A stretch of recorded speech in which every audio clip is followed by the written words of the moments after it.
livro do Apocalipse, o mais controverso livro da Bíblia.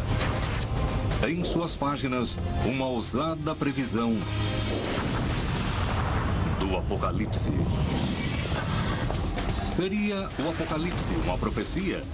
Uma visão das coisas por vir ou a história que veio e se foi? A resposta está trancada nas palavras misteriosas do livro. Seriam elas um código esperando para ser revelado ou um mistério que nunca será resolvido? Qual é o verdadeiro segredo do livro do Apocalipse?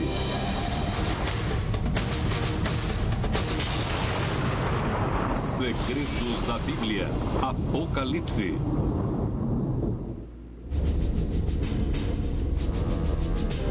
Em um antigo campo de batalha na Terra Santa, as forças do bem e do mal se enfrentam.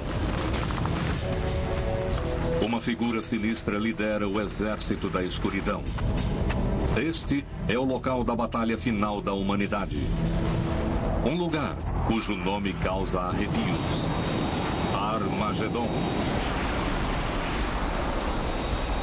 Este cenário vem não de Hollywood, mas do livro do Apocalipse, o capítulo final da Bíblia.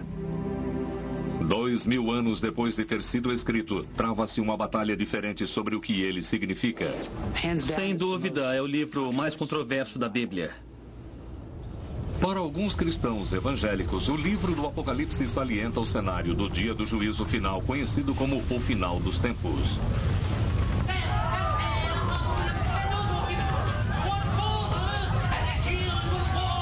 E dizem que esse cenário está se desenrolando perante nossos olhos. Todos os dias vemos fatos relacionados com a profecia bíblica. Há 4 anos, todas as manhãs no noticiário, ouço algo que tem a ver com o Apocalipse. Fica muito clara a relação desses fatos com a profecia bíblica. Se formos considerar os tempos horríveis que virão sobre este mundo, vamos querer avisar as pessoas sobre isso. Quer dizer, sobre o que virá no futuro e como se preparar. Deus está contando a história antes que ela aconteça. Muitos estudiosos dizem que o Apocalipse é um produto de seu tempo. Textos apocalípticos falam das questões de sua própria época. Por exemplo, o Apocalipse no Novo Testamento se dirige a questões romanas. Ele fala sobre o mundo romano, sobre as dificuldades nesse cenário e sobre a esperança que os cristãos podem ter ao mesmo tempo em que estão sendo perseguidos no mundo romano. Esses textos não devem ser entendidos literalmente. Espera-se que sejam simbolicamente entendidos. Os símbolos aparecem em abundância no livro do Apocalipse. As confusões também. É como um sonho, dado que temos várias imagens. É um sonho que não faz sentido. As imagens não são coerentes se analisadas sob um dado ponto de vista. Se lermos o livro do Apocalipse, iremos nos deparar com grandes monstros que surgem do mar, como o dragão vermelho, o guerreiro messiânico. Todos os tipos de pragas possíveis. O autor do livro do Apocalipse fala de 7 sinais. De taças cheias com a fúria de Deus. De uma prostituta que monta uma besta escarlate.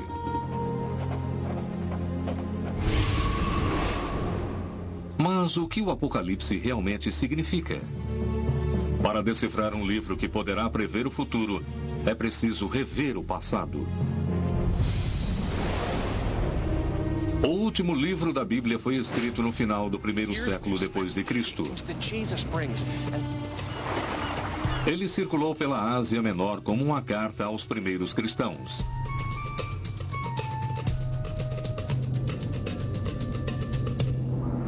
É chamado de O Revelador ou A Revelação. Porém, é mais conhecido pela tradução grega dessa palavra, Apocalipse. O autor se denomina João. Os primeiros cristãos acreditavam que ele fosse João, o apóstolo. João era um pescador da Judéia até conhecer Jesus de Nazaré. Ele estava entre os primeiros apóstolos escolhidos por Jesus e tornou-se tão próximo a ele que ficou conhecido como o discípulo que Jesus amava.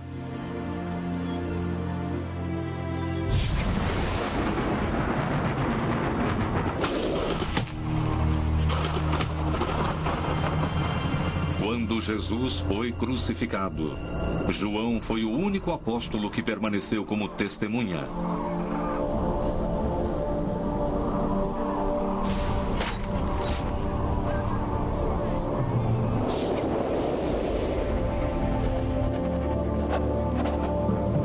Passo a passo, o autor da revelação salienta uma visão do Apocalipse. Durante 7 anos, catástrofes atingirão o planeta. Terremotos vindos do subterrâneo e fogo vindo do céu.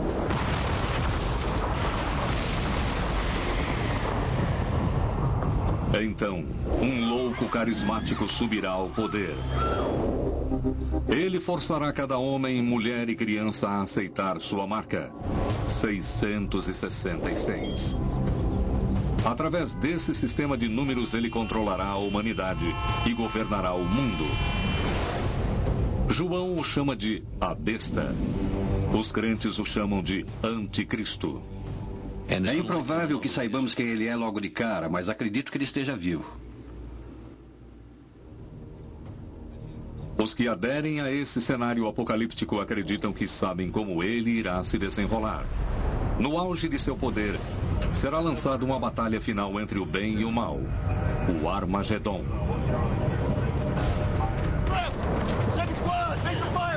A maioria das pessoas do planeta morrerá.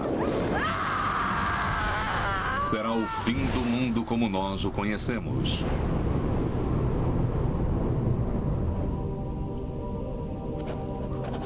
Para alguns cristãos fundamentalistas, esse cenário não está aberto a interpretações. É uma previsão do inevitável. Eles baseiam suas crenças não apenas no Apocalipse, mas em passagens seletas do Antigo Testamento. Quase 27% de toda a Bíblia é profética por natureza. Pessoalmente, eu não vejo como seria possível interpretar a Bíblia de outra maneira, senão literalmente. Faz sentido que, se Deus nos deu sua palavra, que Ele nos fornecesse uma maneira de entendê-la. A maioria dos teólogos cristãos não lê as Escrituras tão literalmente.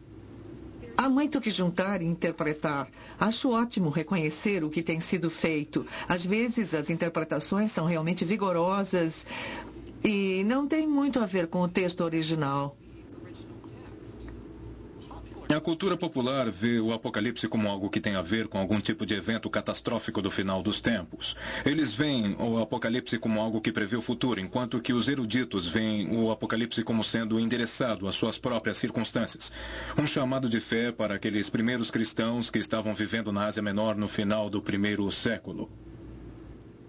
Não tanto, dizem alguns literários. Eles citam outro livro da Bíblia onde o próprio Jesus avisa sobre o dia do juízo final. O Evangelho de Mateus. Chegaram a ele seus discípulos em particular, perguntando-lhe: dize-nos quando sucederão essas coisas e que sinal haverá da tua vinda e da consumação do século? E respondendo Jesus lhes disse: haveis, pois, de ouvir guerras e rumores de guerras. Haverá pestilências e fome e terremotos em diversas partes. Assim também, quando vós virdes tudo isso, sabeis que está perto às portas. Mateus 24, versículos 3 a 33. Os cristãos que veem o Apocalipse como uma profecia procuram uma confirmação nas manchetes de hoje. Padrões catastróficos do clima. Novas e terríveis pragas. Horríveis desastres naturais. E loucos armados com novas armas de destruição.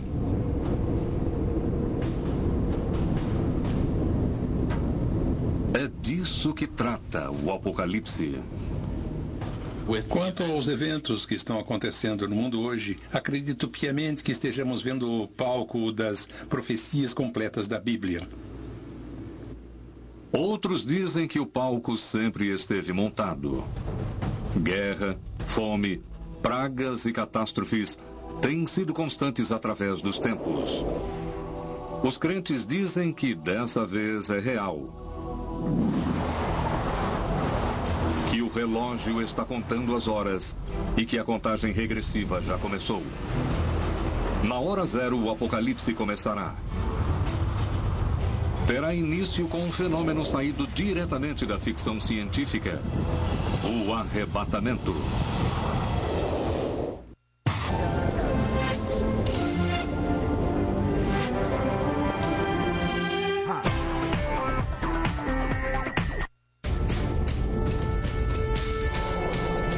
Se o mundo teve início com o Big Bang, ele poderá terminar sem nenhum único som.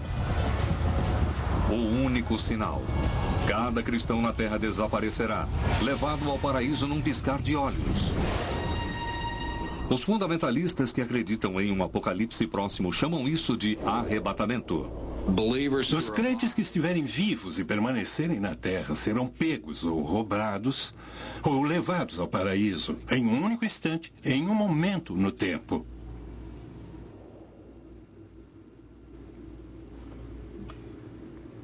O que é isso? Acho que haverá o desaparecimento inexplicável de milhões de pessoas. Enfermeira?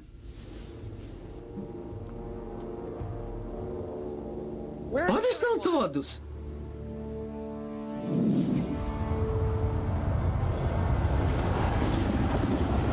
Ficarão para trás bilhões de incrédulos para enfrentar o fim do mundo.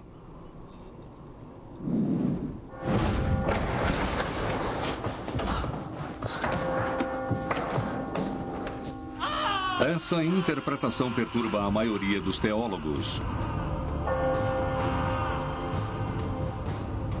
Sempre é uma questão para nós de se deveríamos ou não estar lendo o livro do Apocalipse metafórica ou literalmente.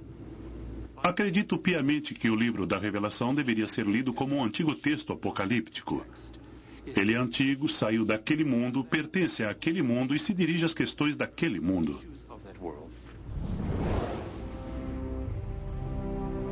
No século I, Roma era a inimiga do cristianismo. O maior inimigo de todos era o imperador Nero. Para ele, os cristãos eram um conveniente bode expiatório. Quando um grande incêndio devastou Roma em 64 d.C., Nero culpou os cristãos. Ele costumava entreter o público romano com crucificações públicas de cristãos.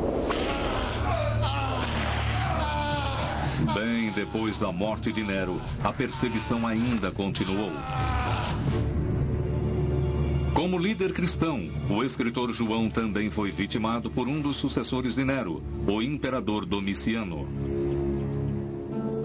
João diz ter sido condenado ao exílio em um local fora da Turquia, uma pequena ilha de apenas 33 quilômetros quadrados. Na ilha de Patmos, o terreno é bastante acidentado e a gente sente uma certa desolação lá. Nesse momento de dor, João escreve uma revelação de esperança a seus amigos cristãos. 22 capítulos curtos, mas um apocalipse épico. João afirma que Cristo voltará e destruirá os opressores. A intenção de João é representar não apenas o final dos tempos, mas talvez mais importante que isso, a destruição do Império Romano.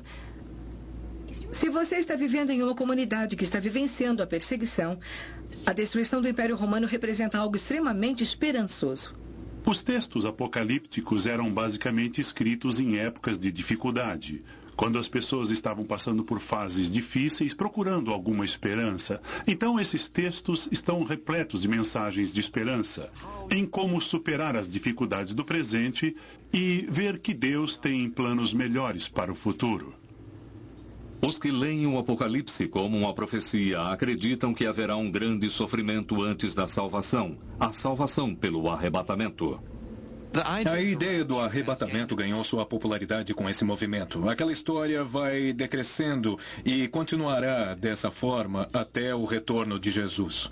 Os que aderem à ideia do arrebatamento dizem que ela saiu diretamente do livro do Apocalipse. Muitos estudiosos discordam. O arrebatamento é uma característica muito importante do pensamento fundamentalista. E ele não tem nada a ver com o livro do Apocalipse. É formado por elementos diferentes saídos de partes diferentes da Bíblia que depois são ensinados como se tivessem saído do livro do Apocalipse. Na verdade, a palavra arrebatamento não aparece em nenhum lugar na Bíblia. Quem acredita no êxtase em sentido literal diz que ele virá antes do terror e de tribulações.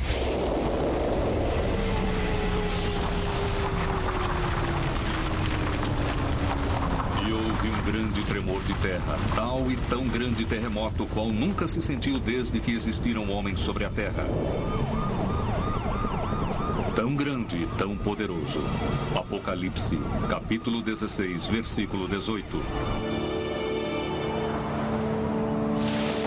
O terremoto gigante que atingiu o sul da Ásia em 2004 gerou uma tsunami monstruosa que matou mais de 270 mil pessoas. Foi a tsunami mais mortal já registrada na história. Alguns acreditam que o terremoto foi um precursor de tragédias maiores. Os crentes também dizem que o Apocalipse prevê uma catástrofe global, ocasionada por um corpo celeste. E caiu do céu uma grande estrela ardente como um facho, e caiu sobre a terça parte dos rios e sobre as fontes das águas, e muitos homens morreram. Apocalipse capítulo 8, versículo de 10 a 11.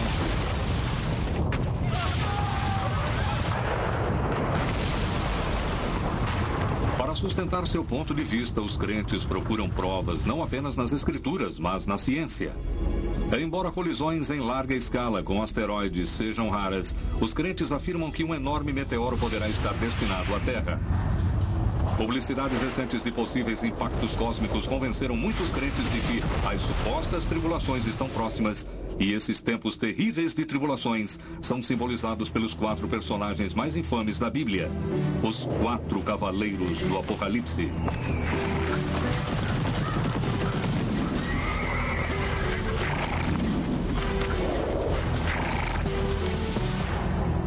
Eu olhei e vi um cavalo branco, e o que estava montado sobre ele tinha um arco. Ele foi dado uma coroa e saiu vitorioso para vencer. Apocalipse, capítulo 6, versículo 2. O cavaleiro branco significa conquista. O cavaleiro vermelho representa a guerra. O negro carrega uma balança que quer dizer colapso econômico e fome. O último cavaleiro é o mais temido. E apareceu um cavalo amarelo, e o que estava montado sobre ele tinha por nome Morte, e seguia-o o Inferno. Apocalipse 6, versículo 8. Os crentes dizem que a chegada dos 4 cavaleiros sinalizará o começo do fim. O caos e a destruição dos 7 anos de tribulações. Metade da população da Terra morrerá durante os 7 anos de tribulações. A maioria dos estudiosos diz: relaxem. João não estava descrevendo um apocalipse futuro, mas um perigo claro e presente. Um império temido a leste de Roma. Os partos. No final do século I, qualquer romano que lesse o livro do Apocalipse entenderia que os 4 cavaleiros eram os partos galopando contra as legiões romanas, e eles temiam os partos em particular. Os partos em seus cavalos brancos, com seus arcos e flechas. Essa seria a imagem formada na mente deles. No cenário do Apocalipse, os 4 cavaleiros preparam o caminho para a figura mais sinistra de todas. A Bíblia o chama de a besta. Os que aderem a esse cenário apocalíptico o chamam de Anticristo. Eles acreditam que ele levará a humanidade a uma batalha final. O Armagedon.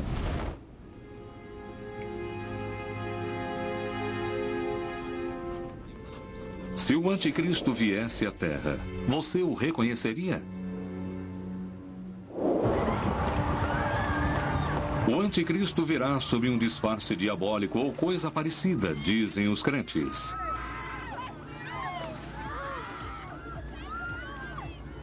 Ele será a pessoa mais popular que o mundo já viu. Quer dizer, esse cara vai ser um astro do rock. Os que acreditam no cenário do Apocalipse dizem que o anticristo um dia governará o mundo e causará um sofrimento nunca antes visto. Sua verdadeira identidade acabará por ser conhecida, porém, tarde demais. É improvável que saibamos quem ele é logo de cara. Duvido que saiba quem é, mas eu sei, acredito que esteja vivo. Esse é um cara que teve os 6.000 anos da história da humanidade embutidos na cabeça através da inspiração de Satã. A noção de um anticristo aparece em toda a Bíblia. No capítulo 2 da carta aos Tessalonicenses, Paulo descreve o anticristo como o filho da perdição. O capítulo 24 do Evangelho de São Mateus se refere a um falso Cristo e a falsos profetas. Embora no livro do Apocalipse o termo anticristo nunca apareça. Em vez disso, João o chama de a besta. E vi levantar-se do mar uma besta que tinha 7 cabeças e 10 chifres, e sobre seus chifres 10 diademas, e sobre suas cabeças nomes de blasfêmias. Apocalipse capítulo 13, versículo 1. Desde que o Apocalipse descreveu a besta, os crentes têm tentado identificá-la. No século XIII, o Papa Inocêncio III chamou o profeta Maomé de anticristo. Durante a Reforma Protestante, Martinho Lutero chamou o Papa de anticristo. O Papa respondeu com a afirmação de que Lutero era o filho de Satã. Muitos ditadores, desde Napoleão a Hitler, foram chamados de anticristo. A ideia de anticristo ficou impregnada na imaginação de muitas pessoas e foi reduzida a uma única pessoa muito má que irá liderar o mundo sob uma nova ordem. No Apocalipse, João deixa uma pista de sua verdadeira identidade. Quem tem inteligência, calcule o número da besta, porque é número de homem. E o número dela é 666. Apocalipse capítulo 13, versículo 18. 666. Para decodificar seu significado, alguns estudiosos apelaram para a gematria, uma antiga prática hebraica relacionada à numerologia. O alfabeto hebraico tem 22 letras e cada letra tem um equivalente numérico. Acontece que pela gematria, que é o simbolismo através dos números, podemos imaginar quem era o 666. Quando os historiadores bíblicos aplicam a gematria a figuras famosas do século I, eles obtêm um par exato para o número 666. 666 era Nero Kaiser. César Nero, o imperador. Traduza o nome César Nero do grego para o hebraico e o resultado dos números de cada letra será 666. Na verdade, ele foi chamado de a besta por alguns de seus contemporâneos, principalmente por ser um cara mau. Ele era famoso por perseguir cristãos e matar os que não se curvassem a ele. Nero cometeu suicídio antes de João escrever seu Apocalipse, mas sua reputação continuou viva. Para alguns estudiosos, 666 é a mensagem codificada de um exílio cristão.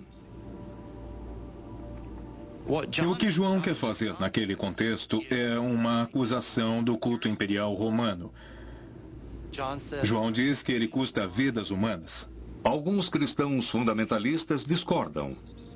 Para eles, o anticristo está vivo. E ele usará sua marca para controlar a humanidade. No cenário deles, o Apocalipse trará o caos. Para sobreviver, cada pessoa precisará aceitar a marca da besta, como o Apocalipse prevê.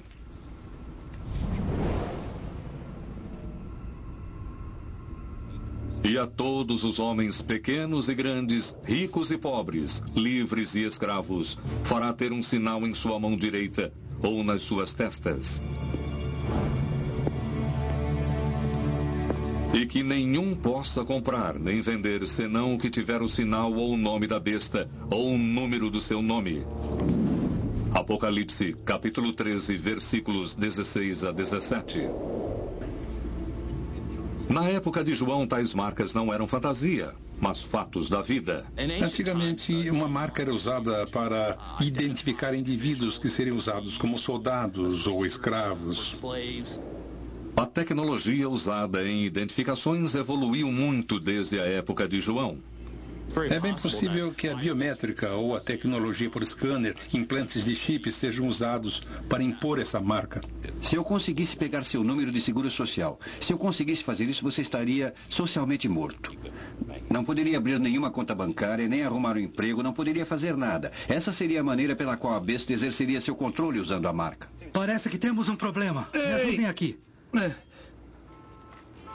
Ok, saia daqui.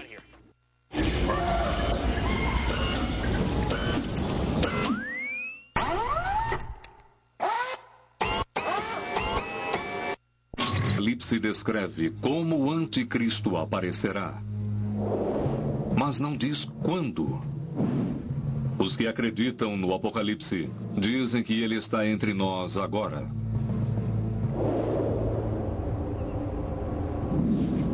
Está tudo ligado a essa geração. Não pode ser de nenhuma geração anterior, nem de uma geração subsequente.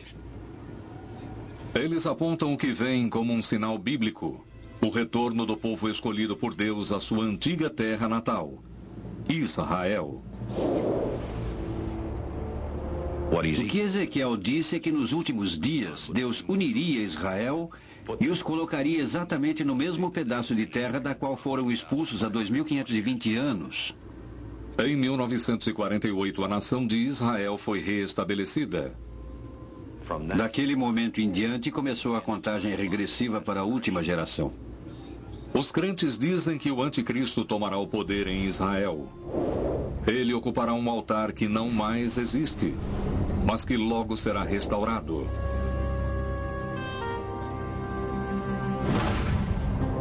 O grande templo judeu em Jerusalém. O enorme templo foi construído pelo rei Salomão por volta do ano 950 a.C. Durante 4 séculos, ele foi o local central de adoração para o povo de Israel. No ano 586 a.C., ele foi destruído pelos babilônios e depois reconstruído pelos judeus. No ano 66 depois de Cristo, o templo se torna o centro de uma revolta judaica contra o Império Romano. Ela começou quando um sacerdote judeu se recusou a executar o sacrifício diário em nome do imperador Nero. Nero enviou 2 legiões para esmagar a rebelião. No ano 70 depois de Cristo, os romanos finalmente esmagaram os rebeldes e queimaram o templo, destruindo-o.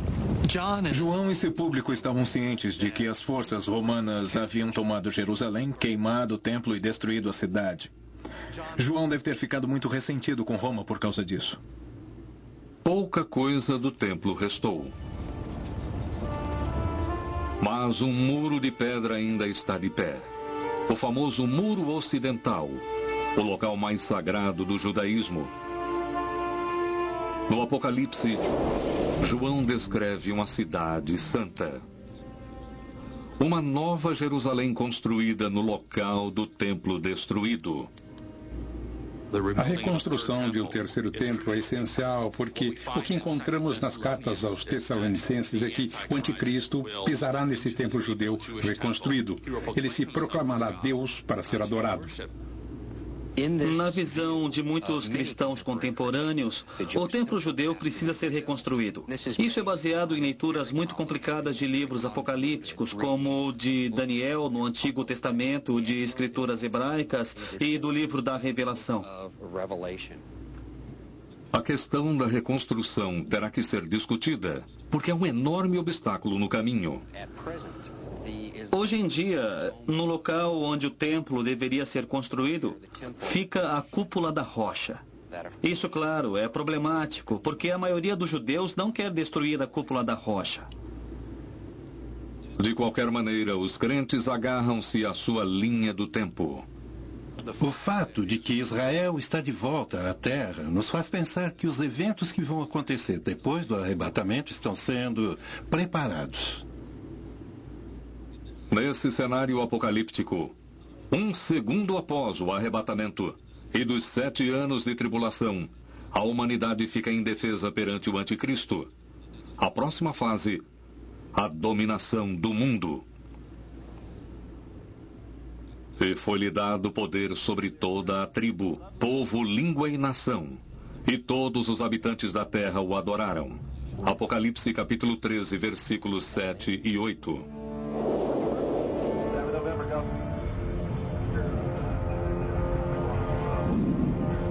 Agora, o anticristo reúne seus exércitos e se prepara para a mãe de todas as guerras.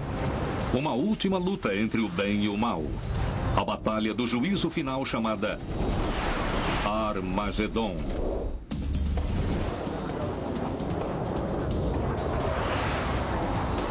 Segundo o cenário do dia do juízo final do livro do Apocalipse, o anticristo reunirá o maior exército já visto para lutar a batalha final.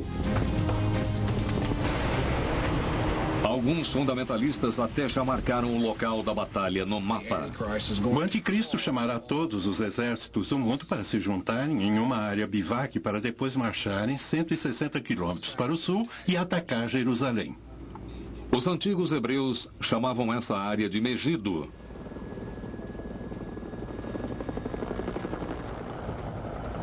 O livro do Apocalipse lhe dá outro nome, Armagedon. Graças à localização estratégica de Megido, os egípcios derrotaram os cananeus aqui no ano 1479 a.C. É a primeira batalha registrada na história. No Apocalipse, João afirma que Megido também dará seu nome à última batalha.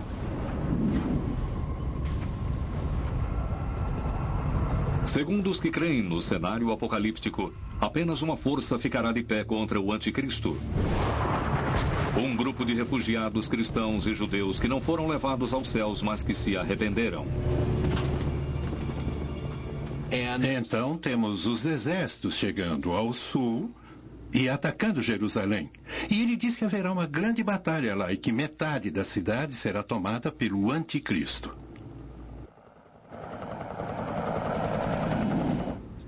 Para descrever a batalha, o autor do Apocalipse usa uma linguagem codificada. E vi assim os cavalos na visão, e as cabeças dos cavalos eram como cabeças de leões, e da sua boca saía fogo, fumo e enxofre. Apocalipse capítulo 9, versículo 17. Imagine que você estivesse vivendo no século I, onde cada máquina estivesse atrelada a um animal, uma carruagem puxada por um cavalo e assim por diante, e de repente você fosse transportado para um lugar onde você visse a Primeira Guerra do Golfo, e depois tivesse que descrever isso usando um vocabulário de um indivíduo do século I.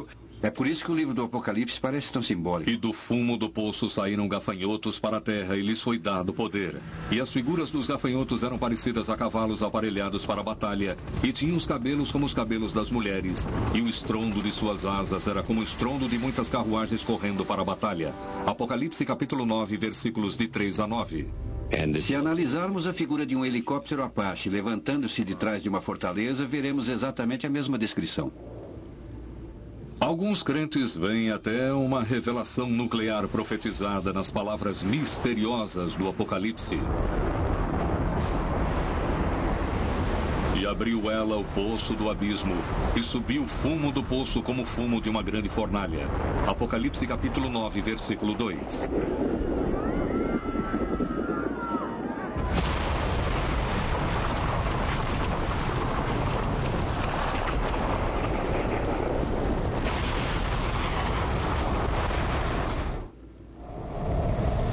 E as estrelas caíram do céu sobre a terra, e todos os montes e ilhas se moveram de seus lugares. Apocalipse capítulo 6, versículos de 13 a 14. E se tornou o sol negro como um saco de silício, e a lua se tornou toda como sangue. Apocalipse capítulo 6, versículo 12. Os crentes fizeram até mapas e planos de batalha baseados na revelação do Armagedon. A maioria dos estudiosos da Bíblia rejeita este cenário. Esses textos supõem que haverá algum tipo de grandes eventos que acontecerão, mas é a imaginação que está descrevendo isso tudo. Não deve ser entendido literalmente, mas sim simbolicamente.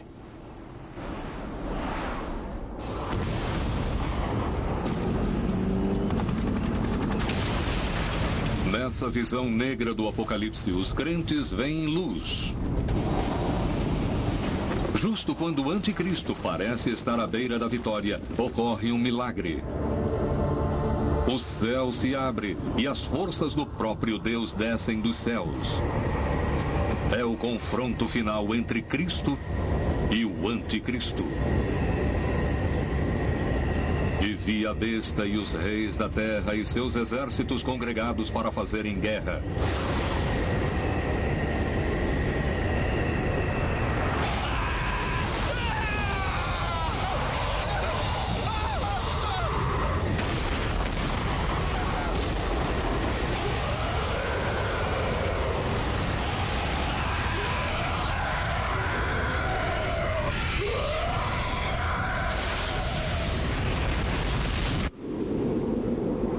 Mas a besta foi presa.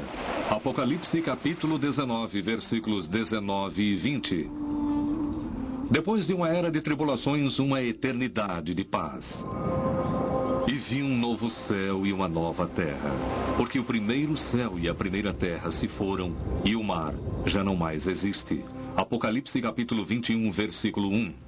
O novo paraíso e a nova terra nos levam à eternidade. Será uma era gloriosa que nunca mais verá a presença do pecado, nem da iniquidade, que será governado por Deus por toda a eternidade. A maioria dos estudiosos admira o sentimento, mas rejeita o cenário. As pessoas querem tanto ver o mal derrotado que acreditam que haverá um Deus máquina, um Deus entrando na história vindo de algum lugar de fora. E aí você tem a ideia de Apocalipse, que é o tipo de grande guerra que virá no final dos tempos e torna possível a perfeição que a religião vem apontando todo esse tempo. Para muitos estudiosos, o Apocalipse tem sido mal interpretado desde que foi escrito. O Apocalipse tem sido principalmente popular entre os que veem o fim do mundo se aproximando rapidamente. E sua imagem, sendo tão simbólica, frequentemente tem sido moldada para se adaptar às circunstâncias nas quais nos encontramos. Toda vez que havia grandes acontecimentos, havia uma tendência de se acreditar que aquele era o momento. Até a vinda do reino, o Apocalipse será discutido, talvez porque a forma como foi escrito seja tão misteriosa quanto o que ele significa. Até seu autor é um mistério. Não temos ideia de quem escreveu a maior parte do Novo Testamento. Era muito comum para os primeiros judeus e cristãos escreverem em nome de pessoas famosas na fé. Os primeiros cristãos acreditavam que o Apocalipse foi escrito pelo apóstolo João. João é conhecido pelo evangelho que leva o nome dele. Mesmo assim, evidências forenses sugerem que outro João escreveu o Apocalipse. Prova A. Estilo. O Evangelho de João não se parece em nada com o livro do Apocalipse. O grego que lemos nos evangelhos é o grego puro e simples. O grego do livro do Apocalipse é realmente bem rude. Prova B. Cronologia. O Apocalipse foi escrito por volta do ano 95 depois de Cristo. Nessa ocasião, o apóstolo João já deveria estar perto dos 100 anos de idade. Ou, o que é mais provável, morto. Quem realmente escreveu o Apocalipse? O mistério provavelmente durará, assim como o próprio livro. Para aqueles que o leem como uma profecia, o mensageiro importa menos que a mensagem. O fim está próximo. Acredito que estamos nos aproximando do final dos tempos. Vendo essas profecias e olhando para o nosso mundo atual, parece que Deus está montando um palco para a realização dos acontecimentos do fim do mundo. Espero ver um dia o arrebatamento. Quando foi escrito o livro da Revelação tinha um título diferente, com um significado diferente. Apocalipse. Originalmente, Apocalipse não significa nada mais do que revelação. De alguma forma, aprendemos os segredos que só as divindades conhecem. Atualmente, o Apocalipse significa o fim do mundo, porque o associamos muito ao livro da Revelação. Entre os cristãos, o poder do livro pode estar não na precisão de suas previsões, mas no impacto sobre o comportamento. Houve épocas em que as pessoas levavam o livro do Apocalipse muito a sério e agiam de maneira revolucionária, ou até destrutiva, como vimos com Davi e Koresh e o ramo dos Davidianos. Em 1993, perto de Waco, no Texas, um grupo de Davidianos, liderado por David Koresh, lutou em uma resistência de 51 dias com o FBI. O ramo dos Davidianos é uma pequena seita cristã que acredita nas profecias do final dos tempos, escritas no Apocalipse. O cerco terminou em um cenário apocalíptico, onde 80 homens, mulheres e crianças morreram. No século XX, houve vários cenários de pânico causados pelo temor ao dia do juízo final. Em 1918, alguns acreditavam que a epidemia mundial de gripe espanhola fosse uma praga bíblica que destruiria a humanidade. Mas a epidemia se foi e a humanidade sobreviveu. Mas ainda assim, muitos dos que acreditam no Apocalipse estão apostos. Eu acredito que Cristo poderá voltar a qualquer momento, e isso me faz viver de maneira comportada, porque não quero ser pego de surpresa.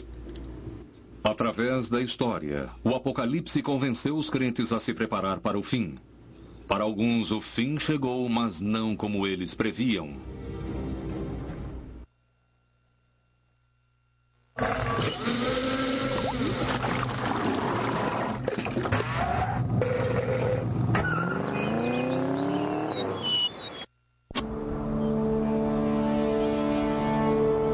O fim está próximo.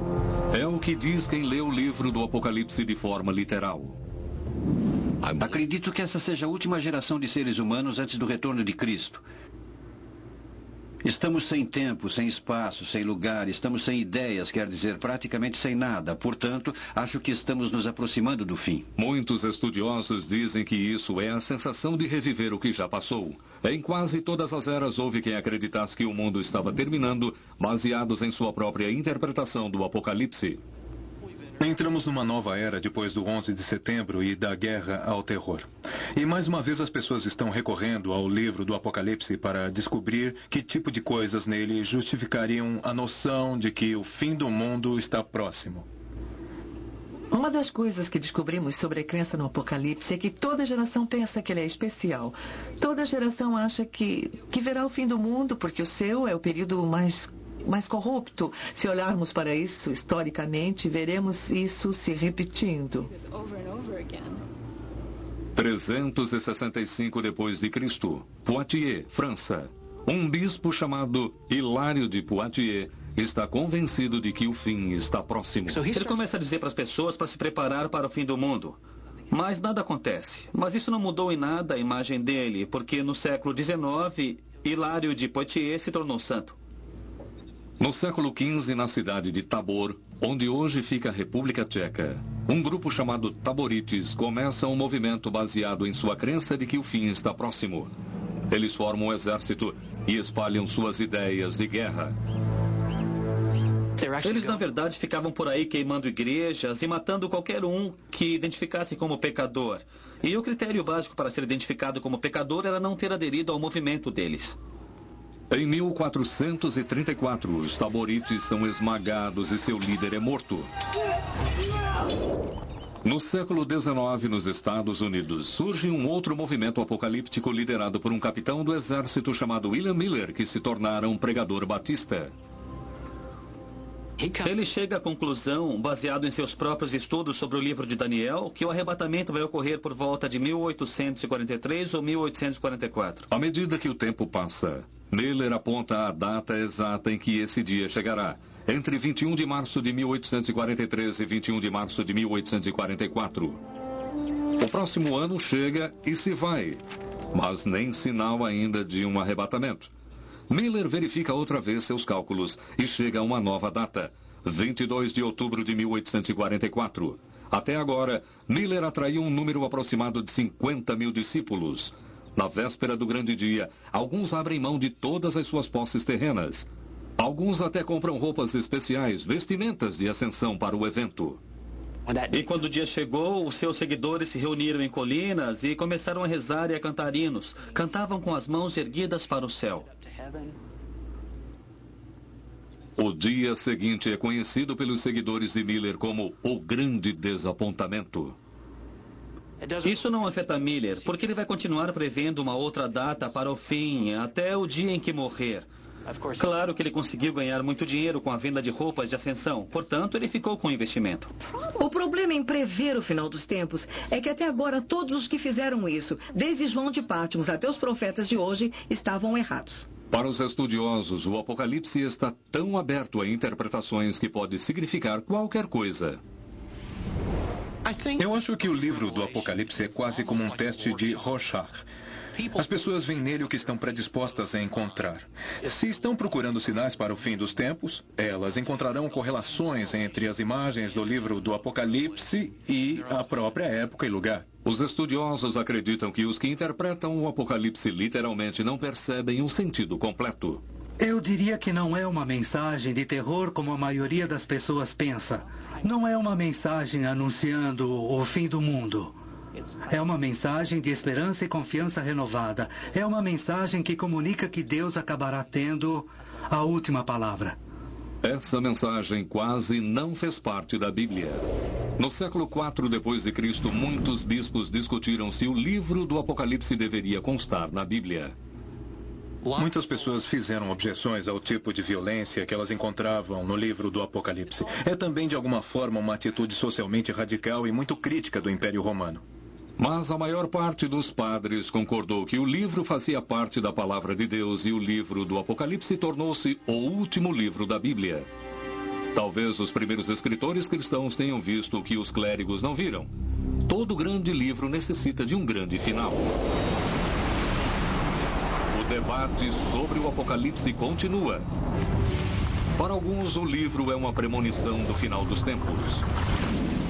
Para outros, um sinal de esperança. Tudo depende se for lido palavra por palavra ou nas entrelinhas. Mas em uma coisa ambos os lados concordam. O debate provavelmente durará até o fim do mundo.